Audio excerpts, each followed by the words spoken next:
जाता रो यारा बजरिया हो, जाता रो यारा बजरिया हो। पान कसैली लइया सैया जाता रो यारा बजरिया हो, जाता रो यारा बजरिया हो। कलछा बिठाई होई पुजाई घरे आवो तारी मैयरिया हो। कलछा बिठाई होई पुजाई घरे आवो तारी मैयरिया हो, घरे आवो तारी मैयरिया हो।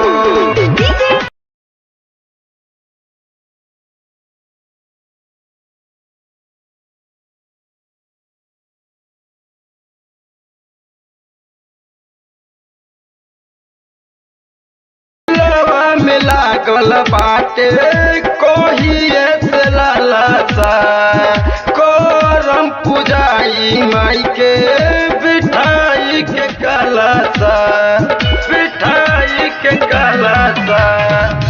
दिलवा में लागल बाटे कोहिए से लालसा करम पुजाई माई के बिठाई के कलसा, बिठाई के कलसा।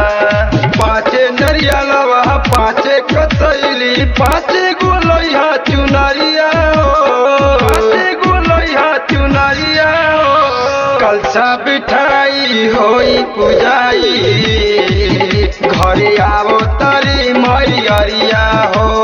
कलछा बिठाई होई पुजाई घरे आवो तारी मैयरिया हो, घरे आवो तारी मैयरिया हो। कलछा बिठाई होई पुजाई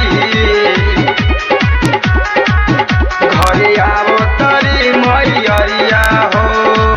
कोनो न रुखी माई के कृपा से काज हो, सच कहतानी बात पियौ दिल पर आज हो, पियौ दिल पर आज हो। कोनो न रुखी माई के कृपा से काज हो, सच कहतानी बात पियौ दिल पर आज हो, पियौ दिल पर आज हो। अजित निराला देवरू कहेले हरेली माई बलैया हो, हरेली माई बलैया हो। कलछा बिठाई होई पुजाई घरे आवो तारी मैयरिया हो।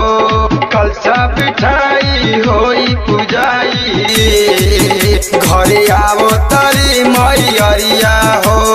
पान कसैली लइया सैया जाता रो यारा बजरिया हो, जाता रो यारा बजरिया हो। कलछा बिठाई होई पुजाई घरे आवो तारी मैयरिया हो। कलछा बिठाई होई पुजाई घरे आवो तारी मैयरिया हो। Star recording studio, Ramesh Nagar, Delhi.